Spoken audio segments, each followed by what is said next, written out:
Assalamualaikum warahmatullahi wabarakatuh dan salam sejahtera. Video kuliah ini adalah untuk Theory of Structure dan kita akan belajar untuk topik yang pertama, Slope Deflection Method for Beams atau kaedah cerun pesongan bagi rasuk. Dalam semester 2 yang lepas, pelajar-pelajar telah belajar tentang Mechanics of Structure. Di mana untuk Mechanics of Structure, pelajar telah belajar mengenai statically determinate beam. Kita tengok dua contoh. Yang pertama ialah cantilever beam ataupun rasuk julur dan B, simply supported beam ataupun rasuk ditupang mudah. Semasa mempelajari kedua-dua jenis rasuk ni dulu, kalau pelajar masih ingat, apa yang kita belajar ialah kita belajar mencari reaction force. Saya tunjukkan reaction force pada cantilever ada 3 unknown. Sekiranya ini adalah titik A, saya labelkan sebagai FYA, FXA dan juga MA. Jadi pada cantilever beam ada 3 unknown. Unknown ini kita panggil sebagai reaction force. Manakala unknown pada simply supported beam, kalau kita perhatikan ada pada pin ada 2 daya tindak balas, FY dan juga FX. Dan satu lagi pada roller akan ada satu tindak balas. Kalau perhatikan di sini, pada cantilever jumlah unknown-nya ada 3. Dan juga pada simply supported beam jumlah unknown-nya ada 3. Untuk mencari nilai FYA, FXA, MA dan juga FX, FY, kiri dan kanan di sini, kita akan gunakan persamaan asas statik iaitu sigma Fx equal to 0, sigma Fy equal to 0 dan sigma M equal to 0. Persamaan ini dipanggil sebagai persamaan asas statik dan diguna pakai untuk kita mendapatkan nilai reaction force.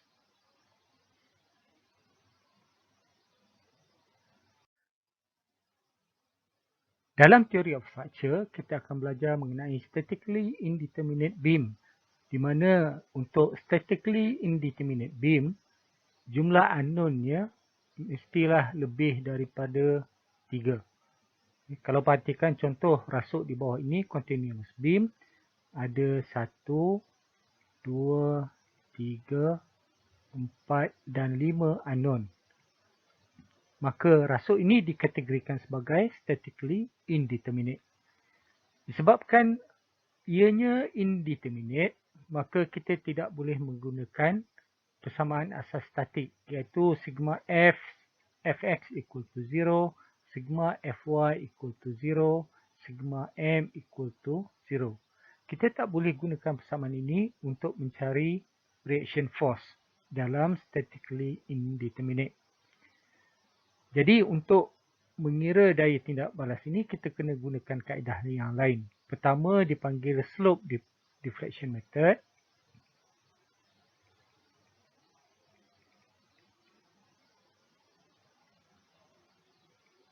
Yang kedua ialah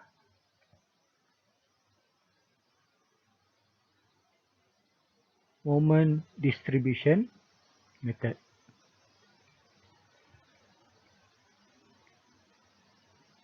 Jadi untuk video kuliah yang pertama ini, kita akan belajar dahulu mengenai slope deflection method. Kita tengok seberingkas tentang apa yang dipanggil sebagai slope deflection method. The slope deflection method is a structural analysis method. Maksudnya untuk kita menganalisa struktur, kita boleh menggunakan kaedah yang dipanggil sebagai slope deflection method ataupun kaedah cerun pesongan.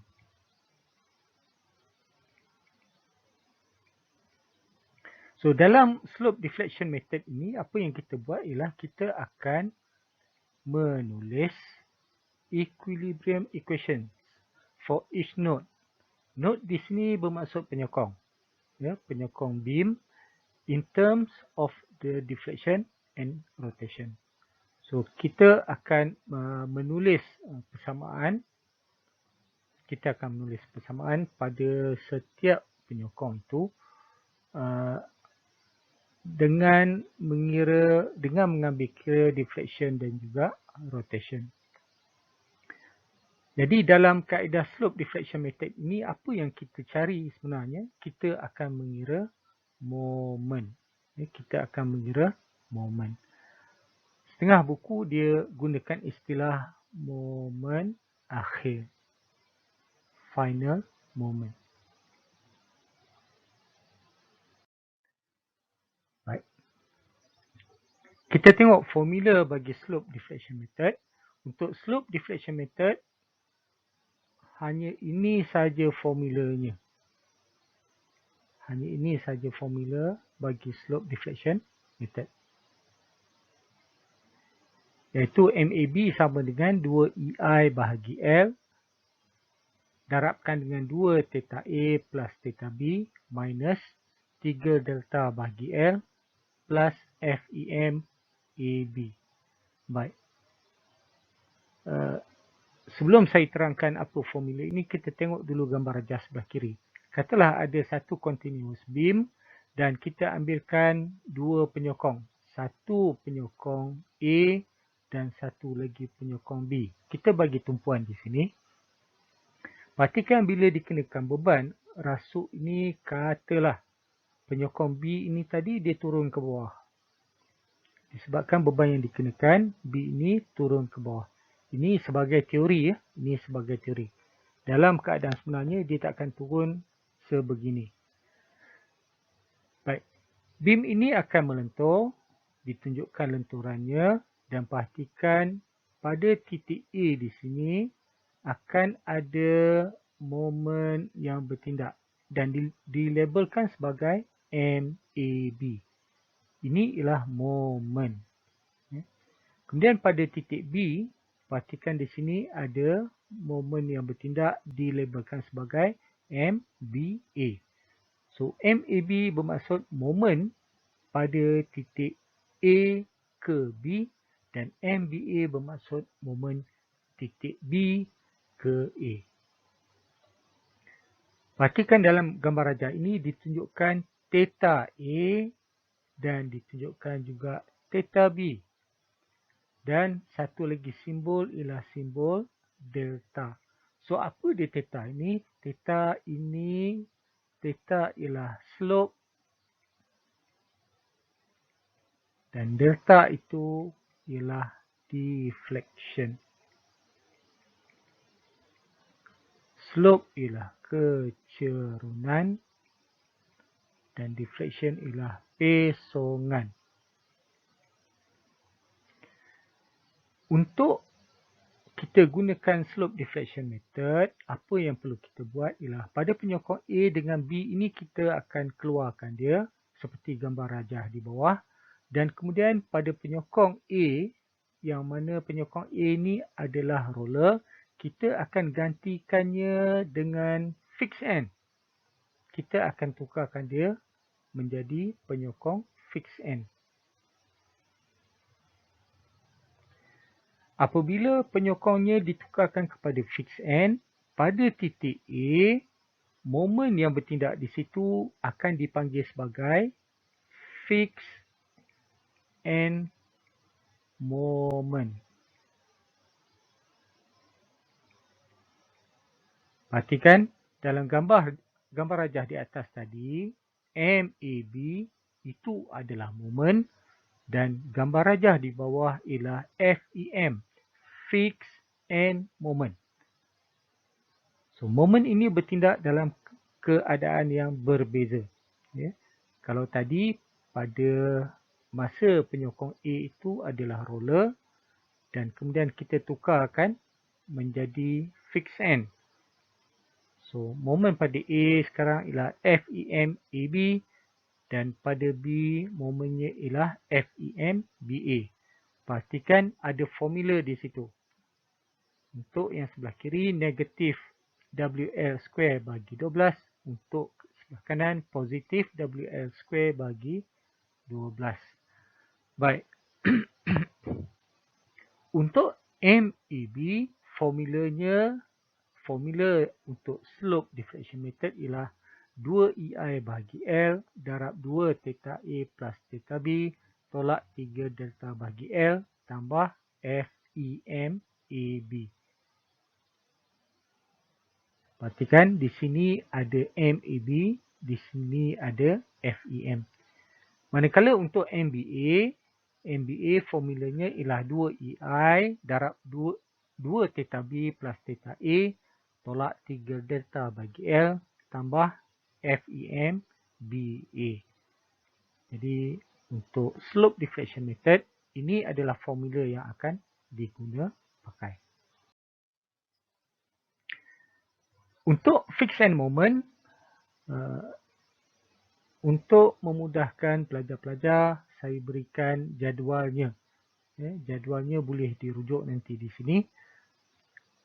Gambar rajah yang pertama untuk kes di mana sepanjang rentang AB itu dikenakan beban teragih seragam ataupun uniformly distributed load. Rajah yang kedua, beam itu atau perasuk itu dikenakan beban W di mana jaraknya tidak sama. Sebelah kiri jaraknya A, sebelah kanan jaraknya B. Untuk gambar rajah yang ketiga, rasuk itu dikenakan point load pada tengah-tengah rentang di mana jarak sebelah kirinya ialah setengah L ataupun L per 2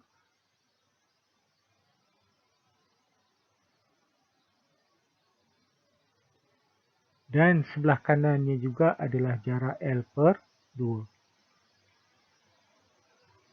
Ini adalah jadual bagi formula fixed end moment dan akan digunakan pakai dalam pengiraan nanti. Degree of freedom. Baik. Rasuk, untuk setiap rasuk, pada penyokong-penyokong yang dipasang, pada penyokong-penyokong yang dipasang, ada 3 jenis penyokong. Pin, roller, fixed end. Beam ataupun rasuk yang duduk di atas penyokong ini, kita boleh lihat dia sama ada dia dibenarkan untuk melentur ataupun tidak. Untuk pin, beam yang diletakkan di atasnya akan dibenarkan melentur. Dia tidak dibenarkan menganjak dan dia hanya dibenarkan untuk melentur. Oleh sebab itu, delta nilainya mesti kosong. Dan theta dia tak boleh jadi kosong. Begitu juga dengan roller. Apabila beam diletakkan di atas roller, kita akan benarkan beam tersebut untuk melentur. Dan anjakan mesti sama dengan kosong. Kita tak benarkan dia hanya berganjak. Tetapi kecerunan ataupun theta tak boleh sama dengan kosong. Dia mesti ada nilai.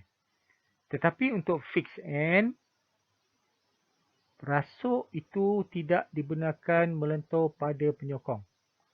Maksudnya, delta mesti kosong, theta mesti kosong. Keadaan ini kita panggil sebagai degree of freedom dan akan digunakan pakai dalam proses pengiraan. Baik, itu saja untuk teori bagi slope deflection method. Sekian dan terima kasih.